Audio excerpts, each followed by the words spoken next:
महिला या मुळातच सक्षम असतात. महिला सक्षमीकरण कायद्याने होते ही संकल्पना पाश्चात्य देशातील आहे. महिला या संघटित नसतात, त्यामुळे त्यांच्या कार्यास बाधा येते. महिलांना कुटुंब व समाजातून सुद्धा सन्मान दिल्यास महिला सक्षमीकरण होईल. यासाठी समाजाने आत्मकेंद्रित न राहता महिलांच्या क्षमतेचा सन्मान करावा. हे एकत्र कुटुंब पद्धतीत सहज शक्य होते, असे प्रतिपादन सामाजिक कार्यकर्त्या माधवी लता यांनी केले.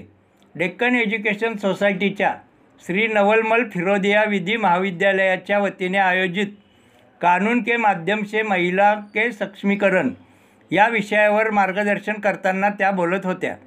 फर्ग्युसन महाविद्यालयाच्या ॲम्फी थिएटर येथे संपन्न झालेल्या या व्याख्यानप्रसंगी डेक्कन एज्युकेशन सोसायटीच्या नियामक परिषदेचे अध्यक्ष प्रमोद रावत, उपाध्यक्ष ॲड अशोक पलांडे, कार्यवाह प्राचार्य धनंजय कुलकर्णी, नवलमल फिरोदिया महाविद्यालयाच्या प्राचार्या डॉक्टर सुनीता आढाव आदी मान्यवरांच्या बरोबरच विद्यार्थी उपस्थित होते.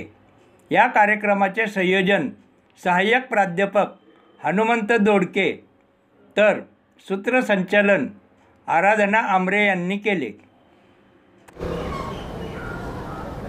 नमस्कार, मी doctor Sunita Adhav, Deccan Education Society Navalmal Firodia विधी महाविद्यालयाची मी प्राचार्य आहे.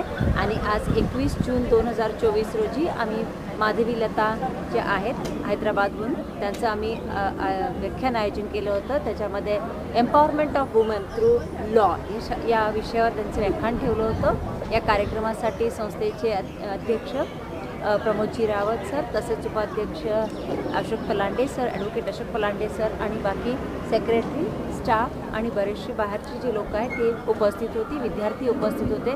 मॅडमचं मार्गदर्शन अतिशय उत्कृष्ट असं ठरलेलं आहे. मॅडमनी खूप असे जोरदार विचार या विषयावर मांडलेले आहेत.